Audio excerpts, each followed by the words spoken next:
Decade news India में आपका स्वागत है। आज दलित समाज के लोग मेरठ जिलाधिकारी के यहाँ पहुंचे। उन्होंने बताया कि दलितों का उत्पीड़न भारत के अंदर काफी समय से किया जा रहा है और इसको उत्पीड़न को सहते सहते अब सर से ऊंचे पानी हो गया है। आज उन्होंने जाके बताया कि उन्होंने कहा कि यहाँ पर दलित बिल्कुल वंचित शोषित समाज बहुत परेशान है। कहने के बाद भी उन पे कोई कार्रवाई नहीं की जाती जो दलितों पे अत्याचार करते हैं। उन्होंने बताया आईपीएस पूरन सिंह और गवई साहब और तुम्हारे हरिओम वाल्मीकि जी, ये सबको लेकर के उन्होंने पूरी अपनी पीड़ा वहां बयान की। आइए दिखाते हैं आपको क्या बता रहे हैं दलित समाज के लोग।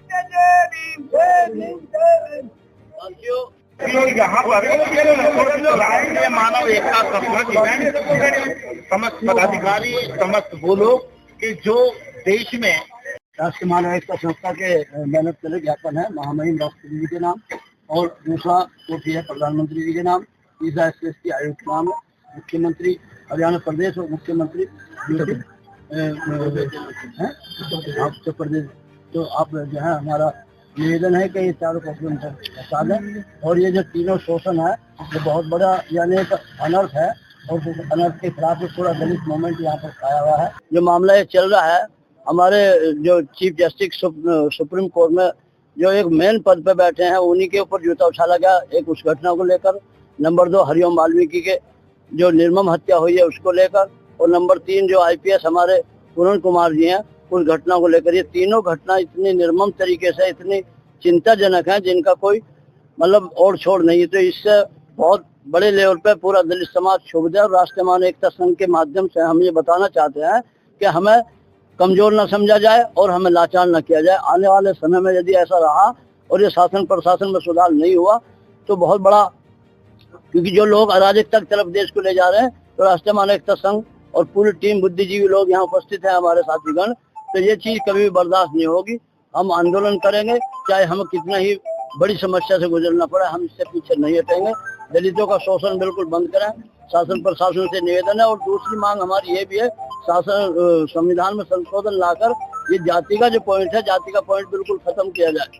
क्योंकि जब हम एससी वर्ग में नाम लिख दिया गया, उसके पीछे भी जाति पूछी जा रही है, वो भी एक बांटने की अलग ताकत है। एक को जाटों में यानी वाल्मीकि बता दिया, एक को धानुक बता दिया, एक को महार बता दिया, तो उससे एक बंटने का तरीका है। तो एक सिर्फ वर्ग के हिसाब से जो संविधान में अधिकार है, सिर्फ वही एससी है तो एससी दिया जाए, ओबीसी है तो ओबीसी दिया जाए, और जनरल है तो जनरल दिया जाए।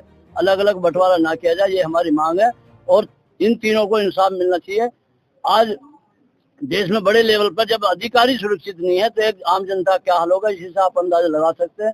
और माननीय हमारे चीफ जस्टिस साहब के साथ इतनी बड़ी घटना हुई है और वो आदमी फिर भी सुरक्षित घूम रहा है, तो इससे बड़ी हद की क्या बात होगी। क्या सरकार के सामने इतनी बड़ी मजबूरी है क्या छोटी छोटी घटनाओं में? और उससे दूसरा मैं निवेदन करना चाहूंगा, जो सोशल मीडिया पर एक अज्ञानी बैठे हुए जो बकचक कर रहे हैं, तरह तरह की देश को अराजकता की तरफ ले जा रहे हैं, उन पर भी अंकुश लगाया जाए।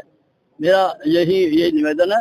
इसी के साथ सभी को जय भीम, जय वाल्मीकि, जय भारत। मैं एक वीडियो देखा था सोशल मीडिया पर लगातार वायरल हो रहा था। एक प्रतिष्ठित न्यूज चैनल है आज तक, उसकी एक एंकर हैं जिन्होंने अपने कार्यक्रम ब्लैक एंड व्हाइट में भगवान वाल्मीकि जी को आपत्तिजनक शब्द कहे थे। तो उसको लेकर भारतीय वाल्मीकि समाज ने मेरठ नहीं, उत्तर प्रदेश ही नहीं बल्कि पूरे देश में एक आंदोलन किया था। सड़कों पर लोग उतरे थे और उस एंकर, जो अज्ञानी एंकर है जिसको नहीं पता कि वो क्या कह रही है, उस एंकर पर मुकदमा दर्ज कराने के, चैनल से निकाल देके, और कभी भी भविष्य में किसी भी संस्थान में उसकी एंट्री पर बैन को लेकर एक प्रदर्शन किया था। और इसके अलावा मुख्यमंत्री पोर्टल पर भी मेरठ से भी शिकायत की गई थी, जिसका रेस्पॉन्स आ गया है और अब जल्द ही उस पर मुकदमा होने वाला है। सुनवाई उस पर हो रही है और जांच पुलिस द्वारा उस पर की जा रही है।